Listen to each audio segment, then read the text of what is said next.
The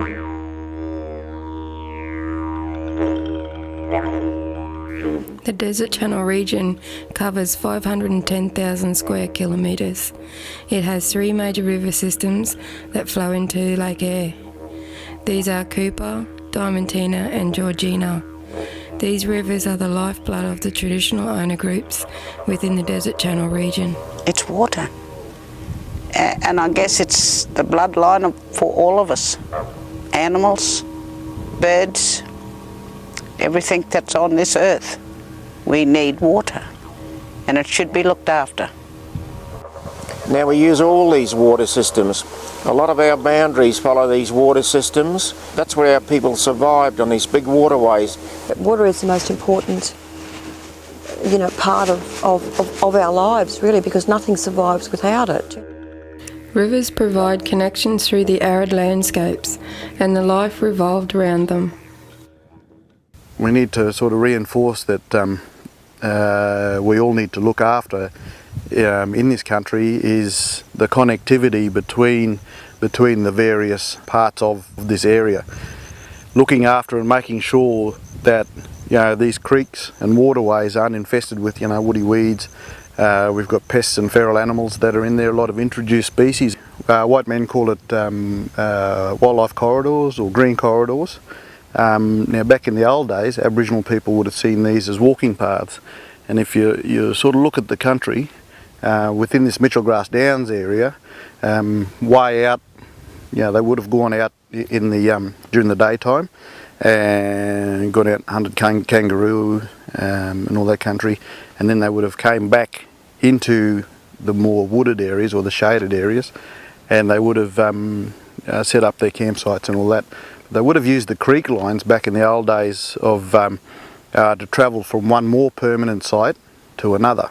Within the Thompson River range, there's a number of water holes. So you have semi-permanent water holes and permanent water holes. Not only trade routes, but they camped on these great rivers, and that's where you'll get your food and your old campsites, and where today you'll still see bits of old fractured spears, stone spears, knives, stone axes, and so for tens of thousands of years they were the survival of our great Indigenous peoples. Aboriginal people are concerned about the changes they see in these arid rivers. It's vitally important that we continue to monitor the river system, have opportunities discussing with neighbours along the river what are the good things that are happening, and find solutions to rectify the bad things. Talk about the lay of the land and the weather, and how the weather affecting the waterways and that around here, to the best of my knowledge anyway. With all the clearing and that around, and it's all washing into the rivers. The higher ground is washing down into the rivers and filling the rivers and making it shallow, and all the rubbish and that is just coming down into the river. You get places where the fish are just dying in water holes, coming to the top and dying.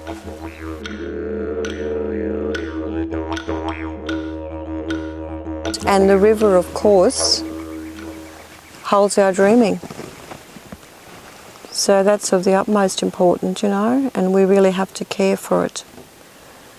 And there are very important traditional sites along the river on both sides, and we have to care for those and maintain them. And the same would apply the whole way down the river, and the importance of it with the other traditional owners. There's certain areas that are sacred at certain parts of the river, ceremonial areas, plus sacred trees. We try and look after those.